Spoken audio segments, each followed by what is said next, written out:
Well, What's the cause of the knowing doing gap in that regard? I'm just going to say 3 letters: KPIs. Yeah.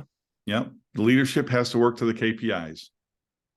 That's where they're measured, and oftentimes the shortest distance to get to those KPIs is brute force. Oh, that's true. Fear-based leadership, do it or Yep. all. That's Okay. right. So Get it. excellent point. Leadership, if nothing else, is 2 things. They got to meet the numbers and they got to develop people. Right. You just boil it down. Yeah. And given the option, given a choice of those 2, they're going to meet the numbers. Absolutely. Because what are they going to get in trouble over more? Right. They have pressure. There's fear and pressure on them, the managers or whatever, and they're going to default to meet the numbers as the priority. Yeah. Every single time. How do we create a KPI for creating the culture? Right. Amen. Creating that culture of leadership. How do we measure that? Welcome to A State of Readiness, a podcast set as a fireside chat with business leaders to discuss what it takes for a company to be in a state of readiness and become a high-performance organization, with your host, Joseph Paris. Hello, and welcome to another episode of State of Readiness. I'm your host, Joseph Paris. Today, my guest is Jesse DePriest, president of Jesse DePriest Consulting, LLC, located in Omaha, Nebraska. I've known Jesse for several years, and his story is, well, as American as apple pie. Jesse grew up on an Alaska dairy farm, the youngest of 10 brothers and sisters. He went to Oregon Institute of Technology on an ROTC scholarship where he earned a degree in mechanical engineering, afterwards flying and tending to Black Hawk helicopter fleets around the world where he and his unit consistently earned performance commendations. After his time in the U.S. Army, Jesse entered the private sector working at various manufacturing companies and also banking, which was his last W-2 job before starting his consulting practice. Conversation follows Jesse's journey and the lessons learned along the way. Topics include his thoughts on lean leadership, principles and practices, psychological safety, why most everyone knows what should be done to create a high-performing organization but consistently fail to deliver it. Hint, it has to do with KPIs, and other lessons learned from his experience. Welcome, Jesse. Welcome to State of Readiness. How you doing today? Good, JP. Happy Friday. How are you? Yeah, you know what? It's later in my Friday than it is for you, so I'm sort of almost coasting to the weekend now. And fortunately, the weather's actually been quite nice here in Frankfurt the entire week. About 80 degrees and sunny and not humid. So yeah, I'm looking forward to the weekend. It's supposed to stay that way. How about yourself? It's still dark outside. It's really early in the morning here. So yeah, get my eyes opened up for this interview. Thanks for having me. My pleasure. Yeah, weather's broke here in the Midwest in Nebraska. It's cooled off. Fall is coming. So change of seasons and life is good. Awesome. Now, Nebraska is known as one of the flyover states, right? But it also looks incredibly beautiful with all the farms. And it's probably about harvest time, I would imagine, for a great many crops. It's tall, and the people that fly over are missing out on a gem. Man, it's beautiful out here in Middle Earth. And do they have 2 grows of wheat out there, or just one? Do they have like winter wheat? One that I know of. Okay. Not a lot of wheat though, mostly corn and soybeans. Yeah.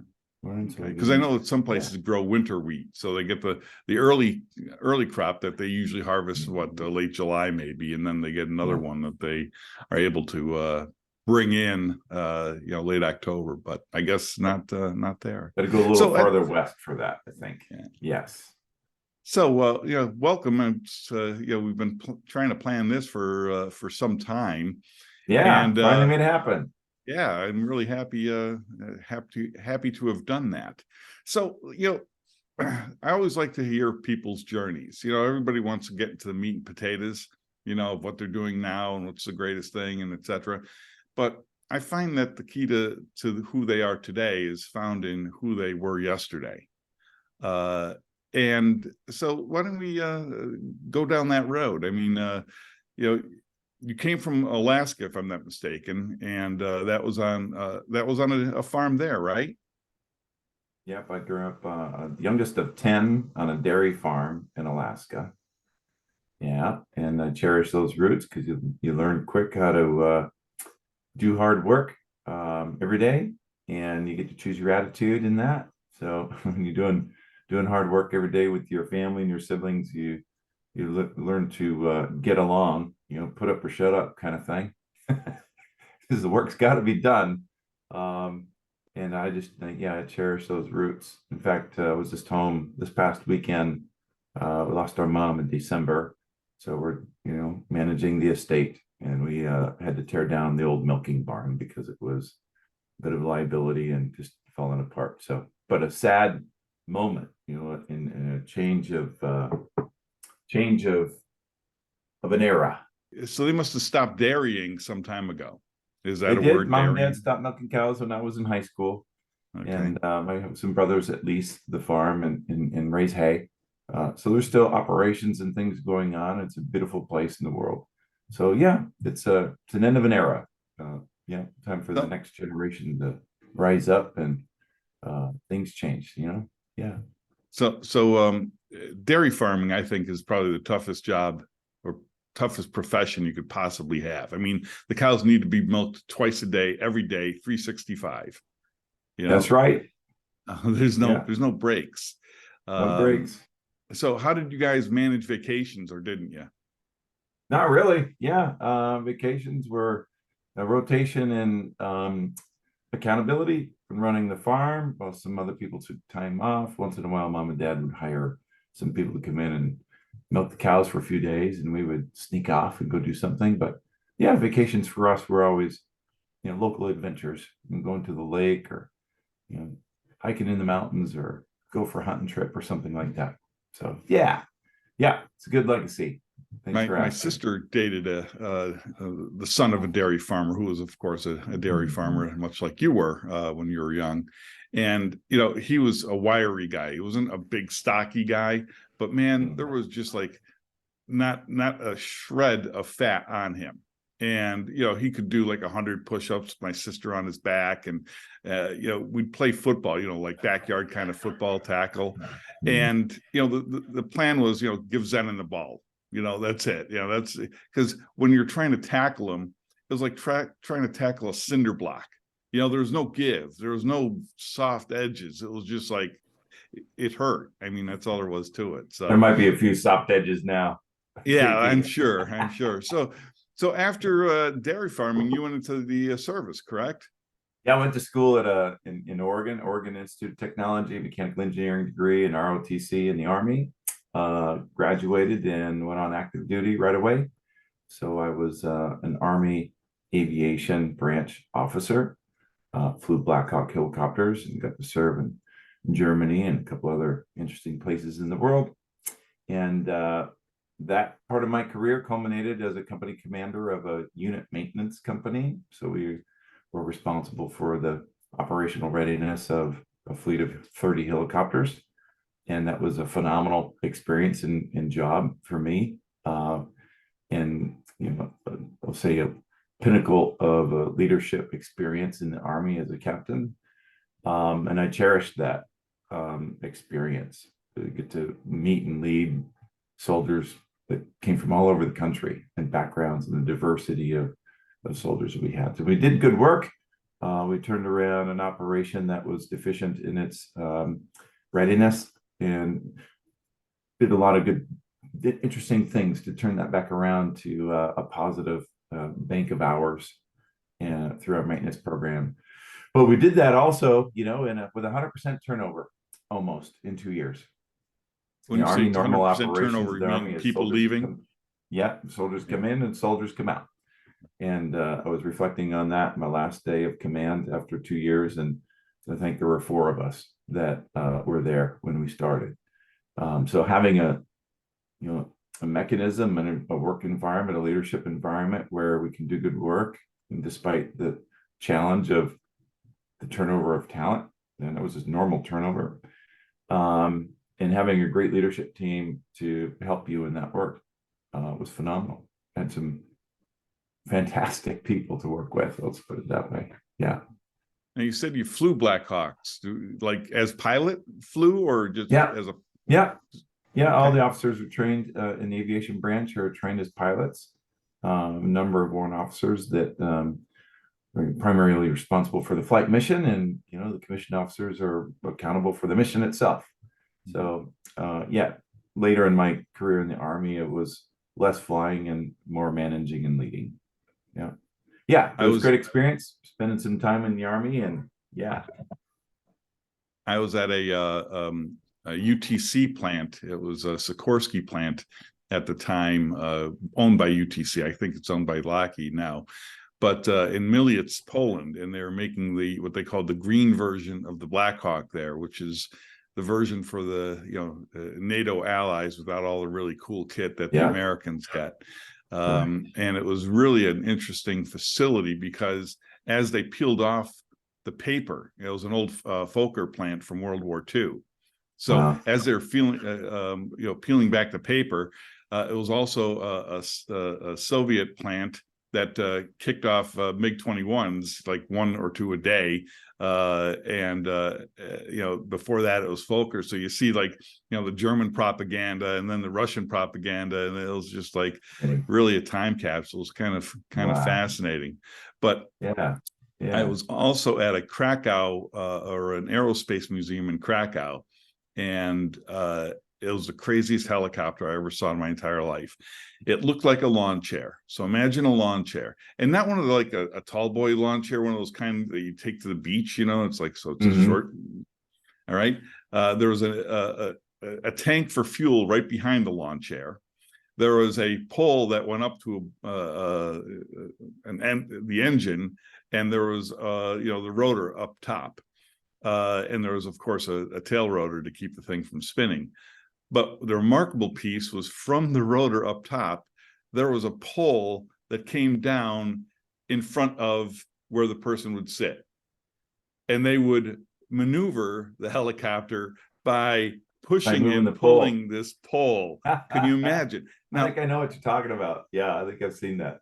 Yeah, and I'm looking at this thing and I'm thinking about how strong this guy had to be in order to move that pole with all that centrifugal force going on. Or is this centrifugal? I forget which one. But, that one.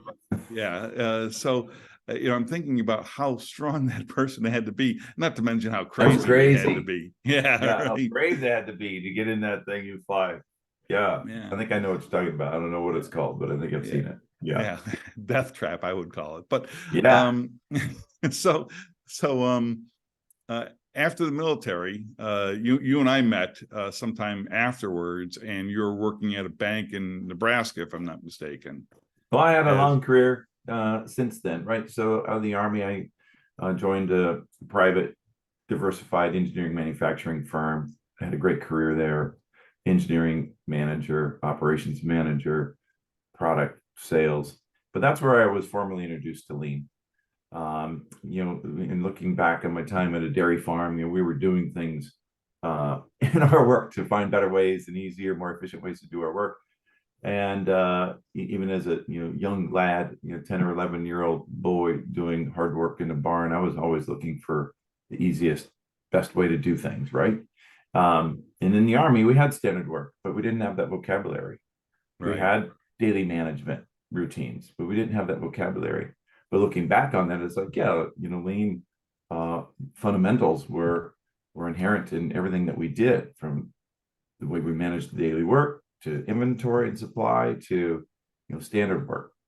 But when I was at Lord Corporation, that's where I was formally introduced to lean as an operations manager. And I remember that day very clearly, being in a conference room. It was a fairly progressive company, because this is early 2000s.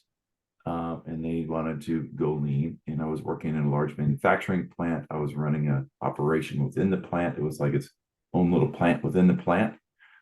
So I was kind of asked to be the tip of the spear. So I had a lot of great coaching and mentoring in that experience of deploying lean and changing how we do our work.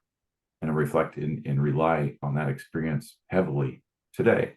Fast forward, I bounced around. I was general manager of a manufacturing company here in Omaha for a couple of years. Again, pulled a lot of that background learning into that role. It was a bit of a turnaround operation. The owner sold that company, so I moved on and was a director of continuous improvement for a large plastic injection molding company, and then moved to a bank, and I was a transformation coach in a bank for a few years.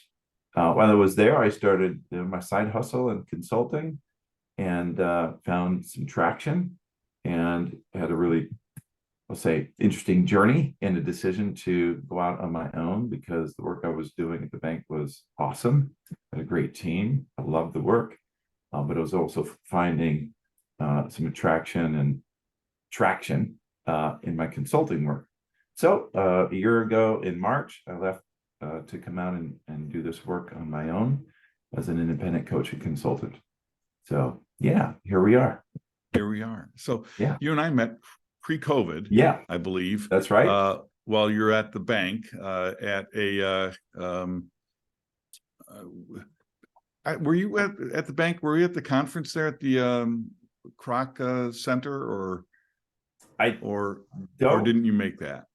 I don't think I was at that one. Yeah, that's right. There was a Kroc Center one prior to that, when I had just taken the role as the director of continuous improvement for the plastic injection molding company, and I was asked to be on the panel, right, the speakers panel, and yeah, it was a lot of fun. Day one on the job, and your bosses are sitting in the audience, and you get to be the speaker and talk about your philosophy of doing your work, and it all worked out well, but it still was just kind of an interesting way I think we met at that one or somewhere along there, JP, in one of those engagements. Yeah. So you mentioned about lean being around, if you will.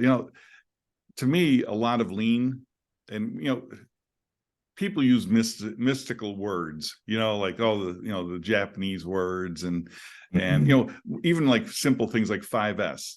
Of course, the Japanese don't have any S's in their alphabet, right? Because they don't have an alphabet; they have characters. So it's like, it's not called 5S in Japan because they don't have S's, right? Right. So we think about the mysticism of some of the terms that we use, and ultimately it just comes down to common sense. I mean, when you're in the dairy barn, I'm sure your tools were all set up where they should be, so you didn't have to spend half the day finding them. I'm sure that early on you learned to put your father's tools back because there would be nothing that upset him more than not being able to find the screwdriver. Were you there? I was there, and he found it when he ran over it with the lawnmower. Okay, so these things are largely common sense, and when I see a person's workspace that is not orderly, it causes me to suspect actually their common sense. Because why would they make their job harder? I mean, think about it. Why would you purposefully go out and make your job more difficult instead of trying to figure out a way to make it less difficult or less challenging or more efficient? So, I always wonder when I'm looking at a space, how it reflects on the person operating within the space. Now, of course, you could always improve the skills, and here I am talking, but I shouldn't be. But how do you go about improving that skill set is a different matter. But I think that people have the common sense enough to try to make their jobs easier. What have you found in your you've been in a lot of businesses, and still now as an independent, you work with a wide variety of businesses. What's your experience been? Yeah, I agree. We can get wrapped around the axle and confused from the vocabulary.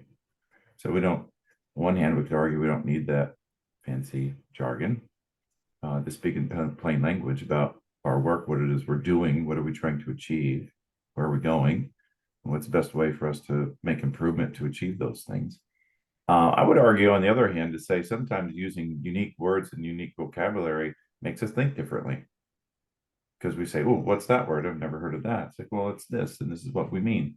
And it's an opportunity to use that unique vocabulary to introduce and teach something new. Yeah, So I think there's a way it can be helpful. I I think would that, say just, yeah.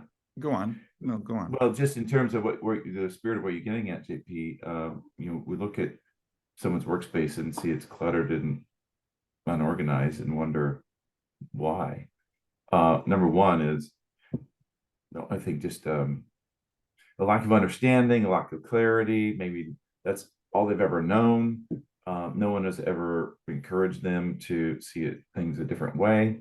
I would say if we raise that up to like the manager, the supervisor level, what I have found is that, they're there to do good work. They care, but no one has ever encouraged them to think about their work as a process. Number one, they just see it as work. They don't see it as steps of a process, and then how to visualize and understand how well that process behaves. And then to ask the question to the supervisor, say, this is your process, this is how it's working. What's your vision of excellence? What do you think would be great? As opposed to the big boss, you're coming down and saying, we got to make improvement, you do better. I think it's a more useful conversation to ask the question to the supervisor what they think would be excellent, and getting them to think critically about their own processes that they own or are accountable for, and then drive improvement towards the vision of excellence that they formulated. Now, ideally, those improvements are all aligned to what we're trying to achieve as a large organization, but it's just that for me, what I've seen a lot is we haven't asked the question to the frontline leadership about their work as a process and what they think would be excellent. Yeah.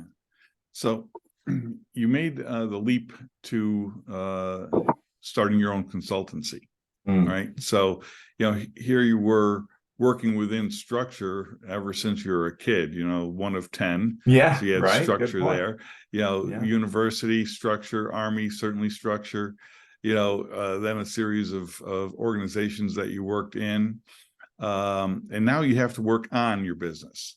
All right. So you had to make this leap from having this, structure and support and resources to, making the big leap. What was that like? I mean, certainly you said you had a side gig. Okay. So you're getting your toe wet. All right. Seeing how it was like, but eventually you said, I'm going to abandon the security in favor of less security. So why don't you share that kind of process? Because I'm sure there's a ton of people out there that are interested in your transition, if you will. Yeah. Well, I would say the faith and confidence to be able to make that leap was born from having a few clients that I'd done some smaller scope work for, and they invited me back. And that inviting me back to help them with much larger scale transformation effort led to a longer term relationship that became a foundation and that enabled the transition. It made it easier to make that decision. Right. But it's also for me a little bit around, paying attention to the spirit, the still small voice about your purpose. And if we're listening and paying attention, we'll hear and see the clues about the work we're meant to do. And if we step in that direction with faith, right? Faith is action without knowing what the steps are above that, right? You just know what the next step is. And at some point you have to pick your feet up and move. But having that foundation of a couple of clients that made a commitment for a longer period of time made that easier. But you didn't get there until you stepped in and did the work and did good work, right? And build a relationship. And they can see the value that you can bring in helping them, and you can see the relationship with that client. And anyway, just having that connection and that relationship helps make that transition easier. But I wouldn't say it wasn't without fear. And it was an interesting, path and journey for me about mastering and understanding fear. And now I have a talk about it, a little presentation about this little thing in our brain called the amygdala that keeps us safe from risks, right? And when we sense that fear, it's appropriate and necessary human emotion that keeps us safe, but we need to put it on the table and say, what is it? What is it you're afraid of? What risks do you see? Is that risk real? What's the probability of it happening? And if it did happen, what's the worst case scenario? And being able to walk through that rationally and get out of the emotion and engage our cerebral cortex, right, in the thinking of that. But it's also pulling in some other people in your life, and trusted advisors and friends that maybe can help you see your own brilliance better than you can yourself and give you courage in that work. Then that helps you step forward through the fear with courage to pursue a higher purpose, right? And that's I think maybe the ultimate definition of what a good life is when your actions are aligned to your achievements, are aligned to your aspiration, your purpose. We can find fulfillment in that, and that's been my experience. JP, how about you? Well, I've been in business for myself since For a little while. 1985. Yeah, Yeah. so Well, so it makes me that too. uniquely unemployable. Well, I'll just say, JP, like people like you have been a great example, right? Like we talked about that. I reached out to you. To JP, tell me more about this world, and having people like you as an example to follow also gives people like us courage to step into their purpose more vigorously. So thank you for that. Yeah, my pleasure. Thank you very much for that. It's been a couple of years since those conversations occurred. I just got to ask, how accurate and or useful was the content of those conversations? No, very, very accurate and useful. Absolutely. Like, you didn't paint it with rose colored paint, it was like, here's the reality, but it's a good reality too, right? There's things you got to pay attention to and be careful of, but it can be awesome, and it is awesome.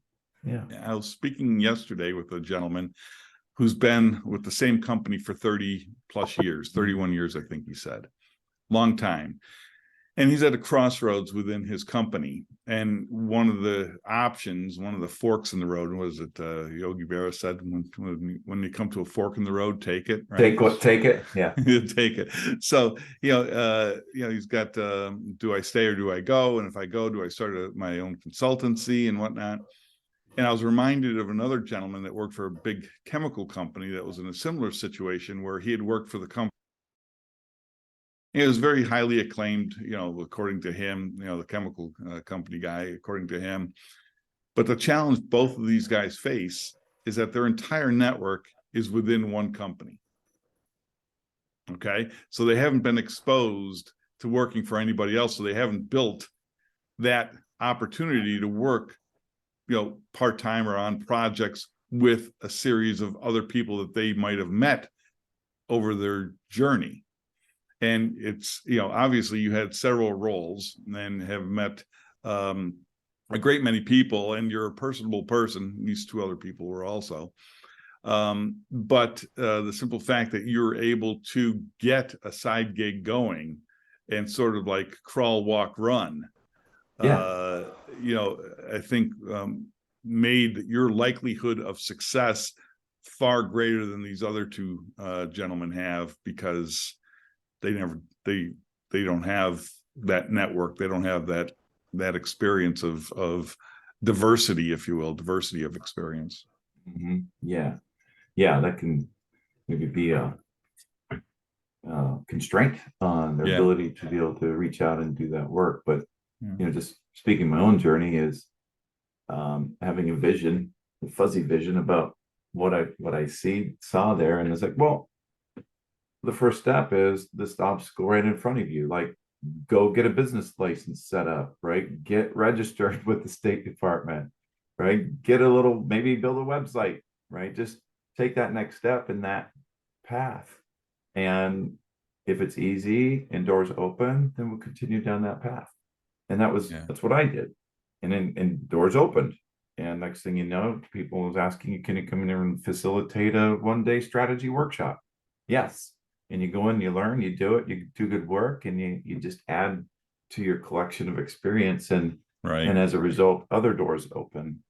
And that's where that journey of, I'll say, faith comes alive, because I don't know what the doors are 5 down. I just know the one in front of me, right? And open that and walk through that.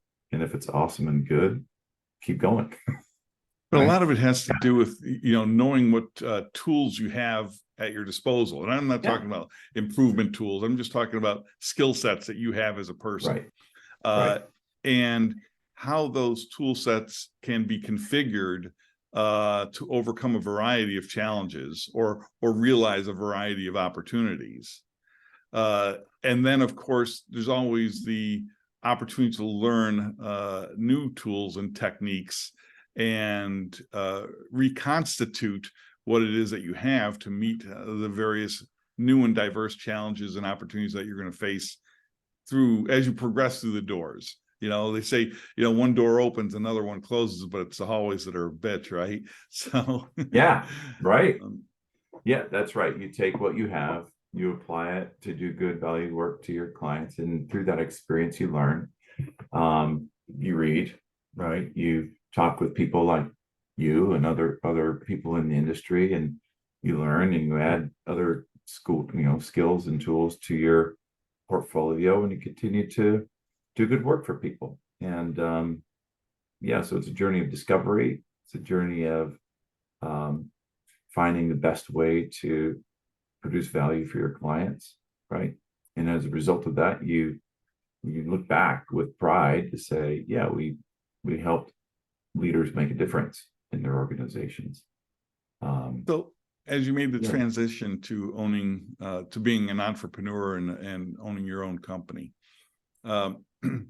what are some of the surprises that you faced? Things that you didn't quite expect, but they, I don't want to say reared their ugly head, because they might not have been ugly, right? I like to be an optimist too. They just were surprises that you didn't expect. And what were some of the things that you either had to learn or had to devise in order to meet those challenges?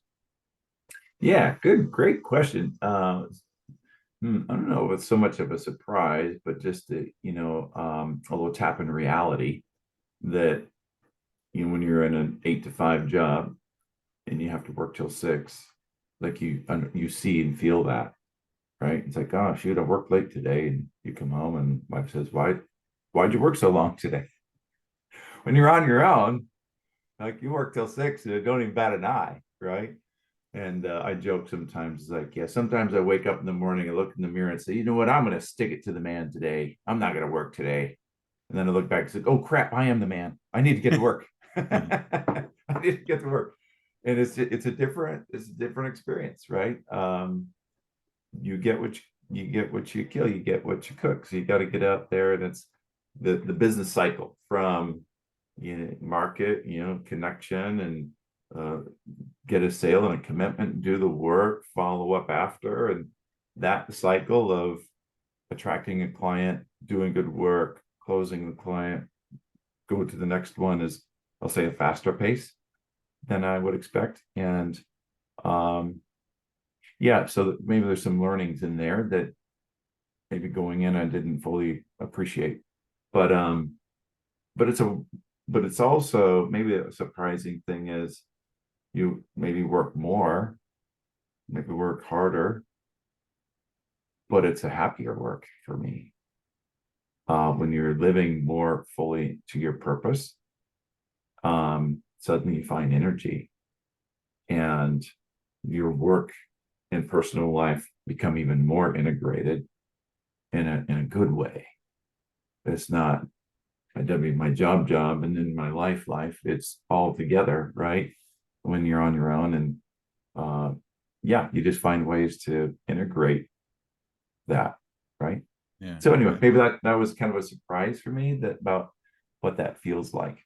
And it's a good feeling. You're working more, but it's purposeful and meaningful, and you find more energy, I would say. It's interesting. I was with a hospital administrator, a good friend of mine, And she was talking about people, and her, specifically herself, not being happy with her job and having to look for another job. Okay. And I made the remark that if I'm not happy with my job, I change my job. I change my company. Right. You know what I mean? It's like, if I don't like my company anymore, or what I'm doing with my company, Sure. I change it. And you can't be in business since 1985 and not have gone through some fundamental transformational changes. Okay. So like, if I looked at my company from 1985 to today, what it did way back then has zero to do with what it does today. Right. And being able to recognize the need for those changes, a lot of it comes down to, we'll call it a suck factor. Okay. Every day, something that we have to do in our work is going to suck. We just, we have to do it. It's not going to be great, but, it's not going to go away either. So, we endure it, and we get it done, we put it in the done pile, and then, the rest of the day is great stuff. But when there comes a point where it's a chronic suck, okay, where like the preponderance of your effort does not bring you any pleasure or joy or satisfaction, right. You got to reinvent yourself. You have to go to the root cause. Why do I feel this way? Okay, and what am I going to do about it? And I've gone through several of those changes. Probably, I think I've documented 4 real transformational changes. And then what this leads to is people are asking, well, I'm 60, I'll be 61 this year. People are saying, what are you going to do when you retire? Okay, this is a real question. I mean, this is like, what are you going to do? And I'm thinking, I would do the same thing that I'm doing now, maybe less of it, maybe be a little bit more picky, totally, if you will. Right. But, I love problem solving. I love working with people. I love trying to get their lives more joyous. I get satisfaction in that. I love to travel. Okay, so most of the projects that I get are in pretty interesting places, especially some of the speaking engagements, some of the workshops. It might be 3 or 4 days that I might do once a month, but it's going to be someplace really cool. And I'll pad those days with some extra days to explore and eat the food that they eat and go to the places they go and the markets they shop at and whatnot. So it'll be doing more, or I should say doing less of what I love the most. Does that make sense? Yeah. Doing less. More of what you really love, and less of the sucky stuff, and but you're still doing the work. Absolutely. Exactly right. Exactly right. So you've been in business, what, 4 or 5 years now? 4 years? On my own? No, a year since March. Well, a year since March? Full time. But I started it, as a side hustle, right? 2 years before that. So because I was going to say, because we were talking about it for some time. So a year and a half, and so you're still in the honeymoon period of your But do you see yourself evolving over time? Like, what do you think the next thing is in your discipline and how you drive value to your clients? We're going to grow.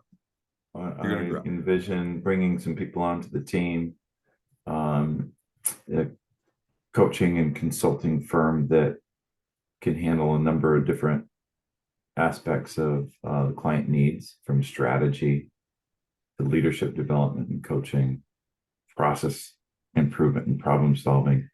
I would just summarize it to be, full-scale lean transformation, from traditional management to progressive leadership, using lean tools and methods to enable that, to create greater value for their clients, through process and applying the tools appropriately to help create better flow of value for them to their client. But the leadership behaviors behind that are always fundamental, always the thing that either holds them back or enables them to achieve that success. And I see a significant need for that in the world. And I would love to bring some people on, create a consultancy that has a team of people that has different skill sets to help with that. My purpose, JP, is to help leaders and their teams do their work better. And it's born out of the thing that pisses me off is fear-based leadership, right? Frappy places to work. And I want to eradicate the world of fear-based leadership. It's the 21st century. We know better.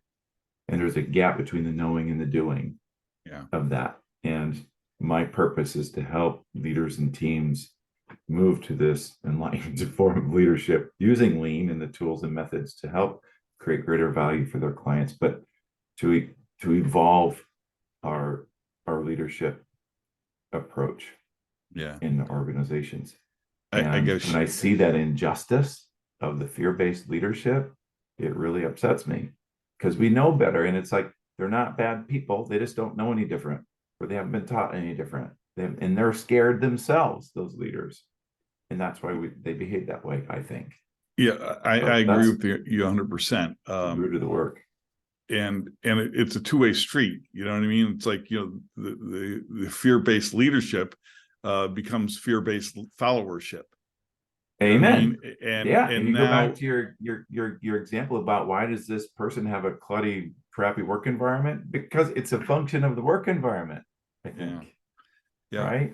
I have this one client, I got to tell you, right now. Philosophically, we have some fundamental challenges. A lot of it has to do with their industry. A lot of it has to do with how long they've been around. A lot of it has to do with them being a quasi-government agency. But they have a large union workforce, like, 2/3, 3/4 of the people that work there are union, and the rest of them are leadership. But they don't call themselves leadership. They don't call them the executives. They don't call, you know what they call themselves? They call themselves authority. Oh, that's horrible. That's horrible. Oh my God, it's horrible. When I had them repeat it, a couple of times, say, wait, I just didn't believe it. What?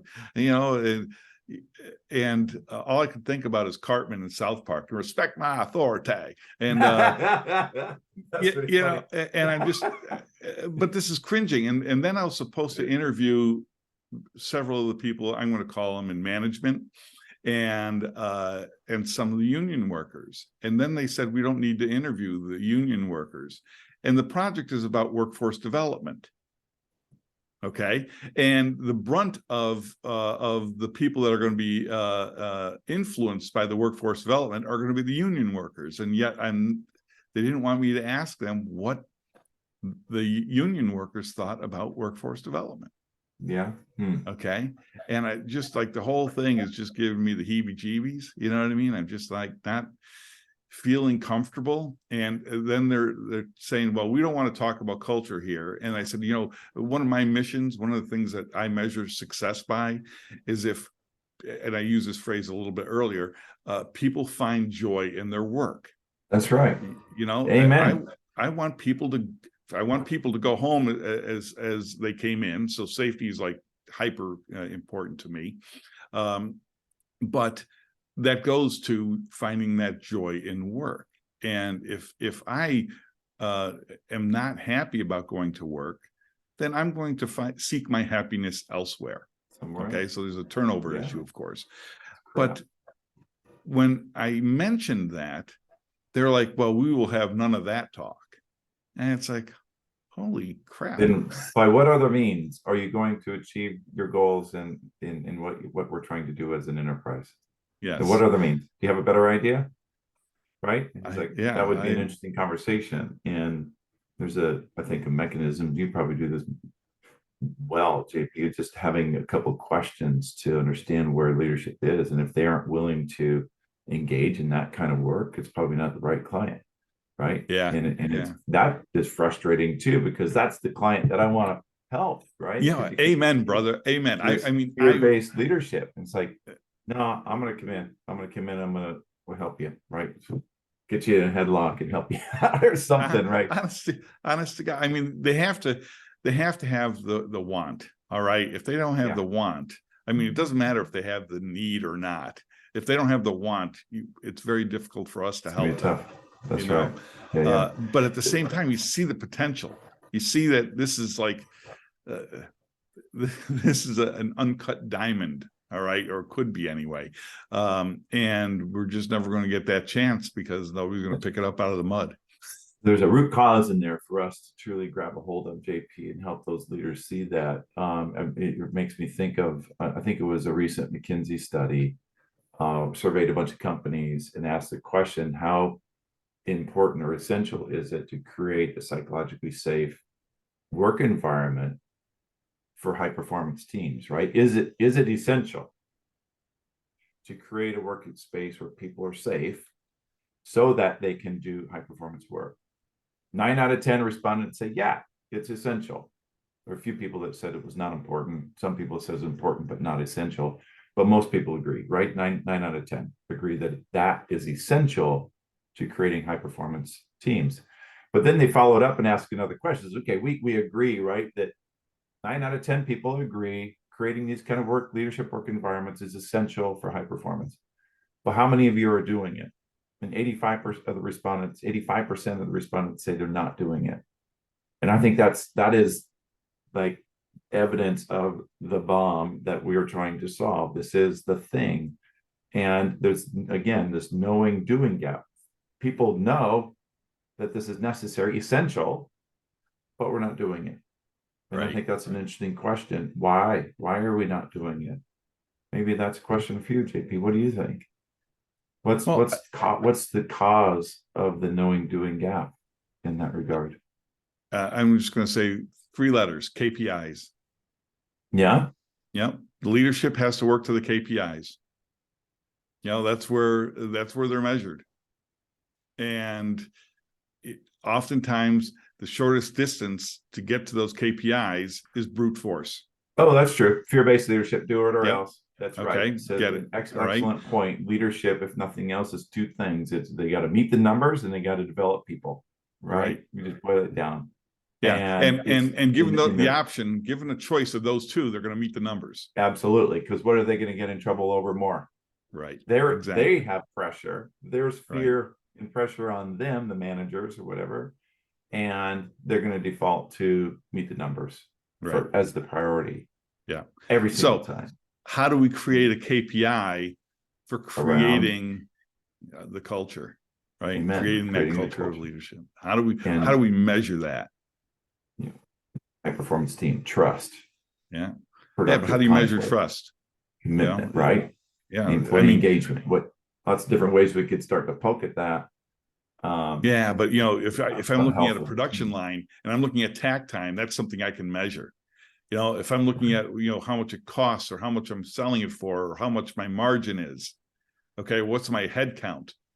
Okay, what's my revenue per employee? These things I can measure. Safety. Yeah, safety. You do safety or lack of safety is right. Yeah.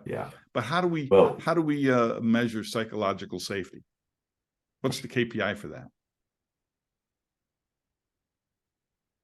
Well, what's your opinion in using a number of different employee engagement methodologies to measure employee engagement? I think they're fungible. Okay, I think that most of these interviews, think about exit interviews. Okay, who doesn't? Well, that's too late then. Interview? We shouldn't. But I'm using that as an example, exit interview, but we should asking them during the work, right? I know a couple of different employee engagement surveys to help get at this. And I thought it was effective. I thought it worked to point towards what we're doing as leaders that disrupt team health. Okay. So and then therefore we got to practice different things as leaders to engage our teams differently and make them healthier. Right. Okay. So just for your consideration, you said that 85% aren't doing something about it. That means 15% are, right? Right. Okay. Exactly. For your consideration, I would propose that the 15% that are the people that are going to hire people like you and me, and that psychological safety exists enough for people to answer honestly these engagement surveys. Mm-hmm. Okay. if we're in the other And the other 85, ones, they're not, first off, they're probably not going to hire somebody like us. Okay. And if they are, they're only going to do it on the most superficial level. And I would also propose for your consideration that the people responding to surveys, engagement surveys and such like are not going to answer in an unfiltered manner. yeah, that's interesting. And that is precisely the types of organizations that we have to engage. If we're going to change the world, it's the 85% that I want to help, right? Yeah, interesting. Yeah. Dichotomy there. Yeah, it is. Great word. These are the All right. ones that really would appreciate the help and want you, and these are the ones that really need it. And helping them see that, I think, is part of the work, right? I absolutely, and I just think that that's, it's like any group of people. They're going to have their certain beliefs, and it takes some sort of external influence or disruptor that's going to cause them to abandon their beliefs. So I think that an opportunity for an organization to change will only occur when somebody acquires them, or they acquire somebody else, or they get a new senior leadership team, or they have an existential threat. Right. They lost their 80% customer. Requires them to do something serious. Yeah. I've seen it too, where there is some leader that comes into the organization and has enough influence internally to begin to create change inside, right? It could be a manager or director level, that kind of stuff. But there's like, that's still an outside coming in. Infected them, right? With a different happy virus. With the lean virus, the lean leadership virus. Listen, let's not talk about vaccines or viruses anymore. I'm done with that. Sorry. Let's not open that. So I'm not even, that's the work, JP. That's why we're here. Is to help leaders and their teams do their work better. We can transform the world in that regard, I believe, and can eradicate the world of this fear-based leadership. That's our purpose, is why I'm here. And we pursue that work. My simple value statement is serious joy. The work is serious. We are actually going to make change. We're going to impact people's lives in a good way. And we can do that work with an attitude of joy, that there is more for us, that there is an abundance mindset, that we can do hard work with a smile. We can see the work as joy, and I think going back in our story, I learned that growing up on the farm, right? If the work needs to be done, man, you get to choose your attitude. Exactly right. Go up and do good work together. Yes, problems need to be solved, but man, I see problems as good things, because we can see it together, we can define it together, and then we all know what we're doing together to make improvement. And by the way, they're not going to go away. And you're always going to have problems until we get to heaven, right? Right. There's always more work to be done. Right. So it's prioritization and seeing that thing. It's like, let's attack with, then we see the problem and understand what it is we need to do to make improvement. We can pursue that with a good attitude and joy and get after it. Absolutely. Along the way. I think about Nebraska and that whole, the Midwest there, the middle states, the flyover states, I like to say, the flyover states. What people don't realize is that there's thousands of companies there. Okay, there's thousands of these little companies, 500, 1,000 employees, 1,500 employees, maybe. They're scattered everywhere. Okay, and I believe they're underserviced. Because everybody wants to go to the big city or big cities or where the industry is. So like you go to northern New Jersey and you have a healthcare and pharmaceutical cluster. Houston has got oil and gas clusters. Massachusetts got medical. New York's got finance. The Plain States don't have clusters. What they have is a bunch of, in Germany, they would call them Mittelstand companies, mid-market companies that make some really cool stuff. And they just go about their business, and I find that most of the time, having worked with a lot of them, most of the time, they're much more grounded than companies in other areas. Just, when I say grounded, I don't mean lazy or slow or anything. I'm just like, they have a firm set of values that they pursue on a daily basis. Yeah, and yeah, not to cast judgment on any large organizations, because they have them too in their own regard. But no, I think I understand the spirit of what you're saying. Is that's true. It's been my experience that there are a lot of small, medium-sized companies that could benefit significantly through our work. Yeah. And if you have the privilege of helping them, it's a ton of fun. It's massively rewarding because of the virtue and the character of the people involved. And man, that's win-win, Yeah. Great joy to be able to do that. A great privilege to be able to help companies and leaders do that work. So right on, man. Thanks for having me on your show. Yeah. So I got two final questions. Okay. The first question is takes a bit of thinking sometimes. If you had one do-over, what would it be? Why would it be? And what would you do different? My gosh. One do-over? Just one. This is the trick. This is a trick question, JP. We can look back on our life and pick things, choices that we made and mistakes that we look back and maybe we'd say we regret it. I wish I could do that over again.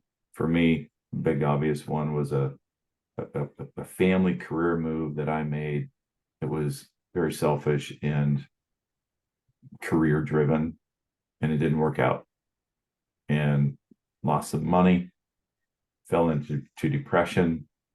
But on the other side of that was a resolve that ultimately led me to this path. So on one hand, yeah, I regret that. I'd love to do that over again.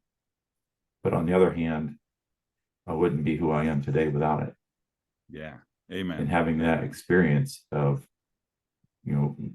the struggle and being in that valley, you can look back on and maybe have some empathy for people that are in that valley themselves. Yeah. Say, I know what that feels like. And be able to recognize it even before they might recognize it. Yeah. And say, I know what that's like, and reach a hand down to help them through that.